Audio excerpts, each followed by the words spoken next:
Je viens de retrouver un livre de recettes de ma grand-mère. Vous voyez l'état, hein, voilà. Et en regardant dans la rubrique des desserts, je m'aperçois que finalement, la bûche de Noël, hein, c'est marqué traditionnel. La bûche de Noël, on retrouve bien le biscuit roulé, donc la dite génoise, et la crème au beurre, donc c'est pas trop mon truc, quoi. Cette année, exit la génoise et la crème au beurre. Hélène a la hantise des recettes classiques.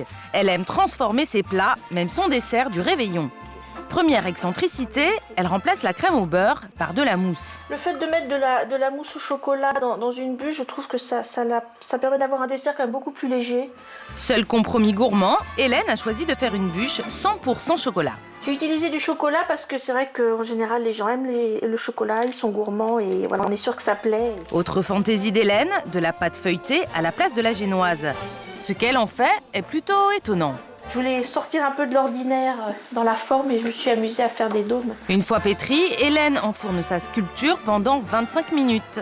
Il n'y a plus qu'à garnir la bûche de mousse et la napper de chocolat noir. Le résultat est très loin du rondin de bois. J'ai voulu changer de forme parce que je trouve que la bûche traditionnelle, voilà, c'est toujours un peu la même forme. Et on la voit un peu trop souvent partout. Donc j'avais envie vraiment de faire quelque chose, tout en restant dans la longueur, dans la continuité, faire quelque chose qui change un peu. Comme Hélène, beaucoup sont écœurés au moment du dessert, après un repas de réveillon déjà copieux. Mais je pense que les gens sont plus fine-gueule qu'ils ne l'étaient, voilà, quelques années. C'est très lourd, c'est bourratif, c'est bon. Rassurez-vous, manger de la bûche à la crème au beurre n'est plus une fatalité. Les chefs pâtissiers et industriels inventent des recettes plus sexy et légères. Ils font de la surenchère. À quelques semaines de Noël, nous avons espionné les derniers préparatifs de Christophe Michalak. Cet ancien champion du monde de pâtisserie excelle dans un grand palace. Il y a un peu une compétition sur Paris en règle générale, une très bonne compétition. Et j'essaie toujours d'être un peu plus original, un peu différent. Pour 2010, Christophe veut atteindre la perfection.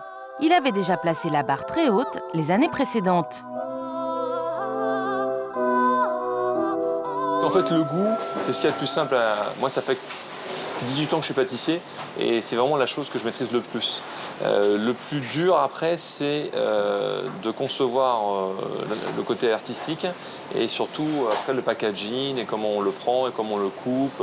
Tout ça, c'est très important. Qu'est-ce que le grand chef a bien pu nous préparer cette année?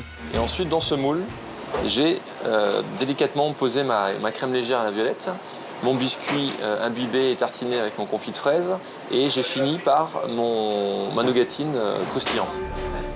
Ça, c'est pour le goût. Mais que peut-il bien se cacher derrière ce moule et ces morceaux de chocolat? Pour faire la course en tête, Christophe équipe sa bûche. Des roux en gianduja, un chocolat aux noisettes, un pare-choc Le logo de l'hôtel. et des fards en chocolat noir. La touche finale, un pare-brise en sucre. Je la positionne et le tour est joué. Tout dans cette bûche est comestible. Avec ce petit bijou, c'est un rêve de gamin qu'il réalise. Donc j'ai décidé de positionner ma bûche dans le même principe en fait qu'une voiture majorette. Mais attention, il n'y en aura pas pour tout le monde. Nous on fait 100 pièces uniques. C'est plus des œuvres haute couture, des œuvres d'art. On se fait plaisir.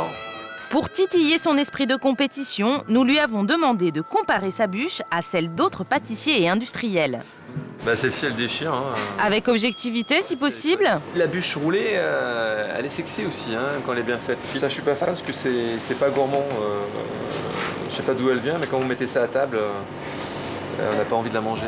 Christophe s'est tout de même resté fair-play. Si gustativement il est à la hauteur, moi je dis chapeau, parce qu'en fait la priorité c'est d'avoir une émotion dans ce qu'on va manger.